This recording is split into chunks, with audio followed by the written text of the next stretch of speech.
और महिला होने का जहाँ तक आपने प्रश्न किया, तो महिला होते हुए तो चुनौती हर जगह है। एक चुनौती महिला के रूप में पैदा होना ही है। बिल्कुल सही। किसी विद्वान ने कहा है कि एक महिला से जो हम सबसे पहले छीनते हैं उसके पैदा होने की खुशी छीनते हैं। बिल्कुल।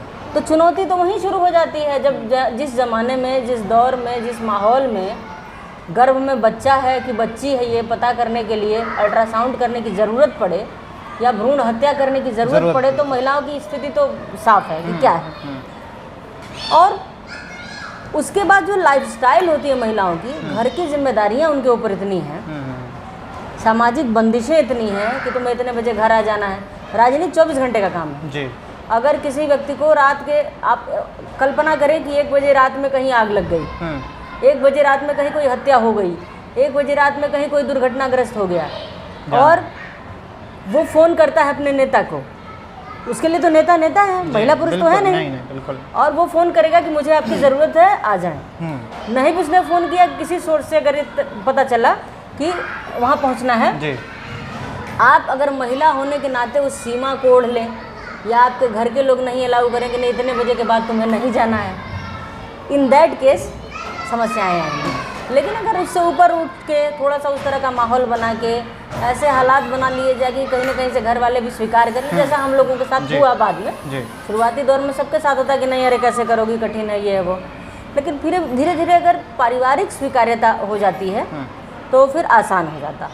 हाँ, जो लोग राजनीतिक पृष्ठभूमि से नहीं होते हैं उनके साथ चुनौतियाँ थोड़ी और ज़्यादा हैं, और अगर महिला है कोई राजनीतिक पृष्ठभूमि से नहीं है तो उसकी चुनौतियाँ कई 100 गुना ज़्यादा बढ़ जाती हैं। लेकिन उस आग में तप करके जो निकलता है वो फिर कुछ होता है। नियति उसे क्या बनाएगी, किस पद पर पहुंचाएगी अलग बात है, लेकिन नेता वो बन जाता है। बिल्कुल। सांसद विधायक बनना ये तमाम सारे फैक्टर्स तय करते हैं, लेकिन नेता जो होता है वो बाय बर्थ होता है। उसको नियति बनाती है, परिवेश बनाते हैं, कुछ पारिवारिक संस्कार बनाते हैं और उसके अपने संघर्ष बनाते हैं। तो जो इस तरीके से तप के निकलेगा वो कुछ विशेष तो करेगा, बाकी नियति तय करेगी कि क्या करेगा। राजनीति के क्षेत्र में आगे के क्या प्लान हैं आपके? देखिए, आपने मेरे शेर पढ़े होंगे, मेरी गज़लें पढ़ी होंगी, मेरे गीत पढ़े होंगे।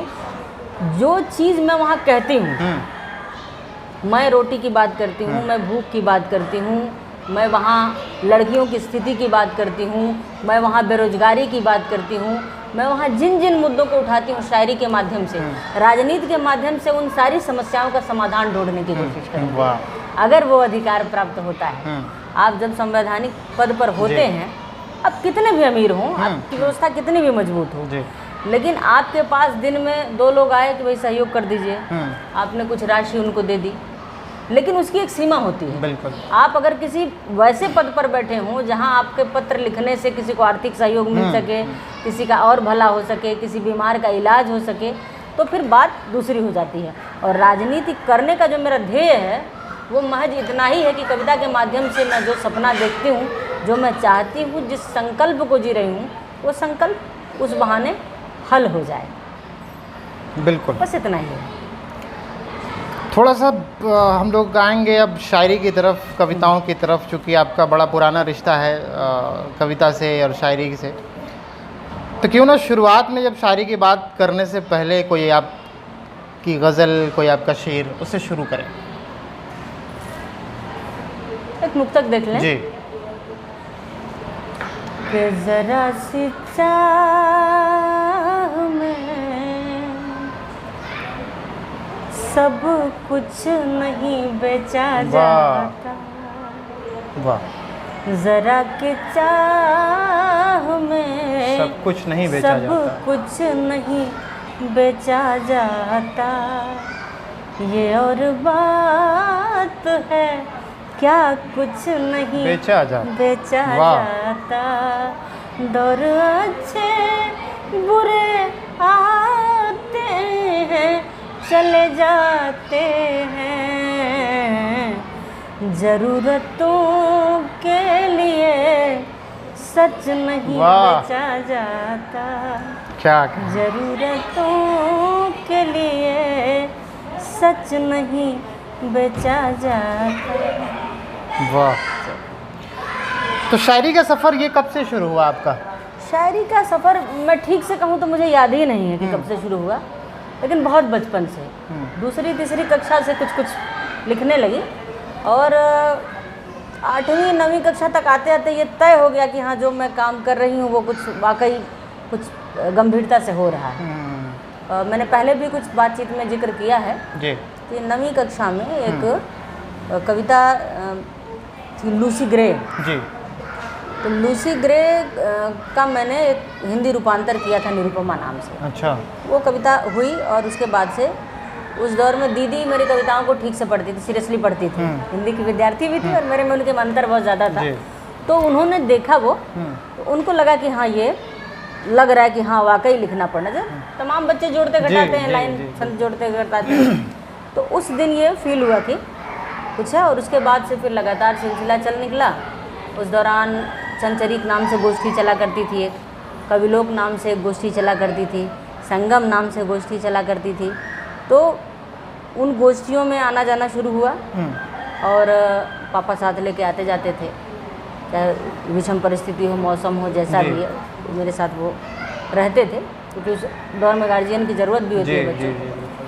तो ये सब चलता रहा। उसके बाद बड़े कवि सम्मेलनों में कुछ Sahjanwa Bholaram mascara inter college है, उसमें कवि सम्मेलन होते थे, बहुत बड़े रचनाकार आते थे, देश के टॉप के सारे रचनाकार आते थे। उस समय श्री राम जन्म सिंह जी उस कॉलेज के प्राचार्य थे और बड़ा स्नेह रहता था उनका मुझ पर। मेरे कविताओं के लिए भी बड़ा प्रेम देते थे और मैं तबला भी बजाती थी उसके लिए भी।